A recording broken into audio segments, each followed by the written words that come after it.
डेन्व्हरमध्ये एक प्रयोग असाच केला होता की त्यांनी फोटो पाठवलेत माझ्याकडे. टेम्परेचर वॉज लेस दॅन म्हणजे बिलो झिरो, झिरोच्या मायनस होतं. बर्फ दाखवलंय बाहेर. काही मंत्रून पाणी बाहेर फेकल्यानंतर दुसऱ्या दिवशी टेम्परेचर प्लस मध्ये गेलंय, खालचं आणि वरचं दोन्ही. त्यांनी ग्राफिकल रिप्रेझेंटेशन पाठवली आहेत. मला काय म्हणायचं आहे की कुणी कोण बरोबर कोण चूक हे सोडून देऊ आपण, पण ह्याच्यावर कुठेतरी रिसर्च करा आणि समाजाचं कल्याण होऊ दे. महत्त्वाचा प्रश्न असा आहे आता, कारण का जस्ट मी प्रेडिक्शन्स बघत होतो की आता असं म्हणतात की या वर्षी भारतामध्ये सगळ्यात आत्तापर्यंतची जास्त येणारी थंडीची लाट येणार आहे.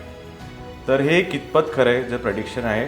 आणि जर जसं की आपल्या नॉर्थ भागात तुम्ही म्हटलं दिल्ली, हिमाचल वगैरे इथे सगळ्यात जास्त त्याचं हे परिणाम होतं. तर त्या लोकांसाठी जर आपल्याला हे यंत्र साधून एक आपण जर एक्सपेरिमेंट करू शकलो तिकडे, तर काय करता येईल?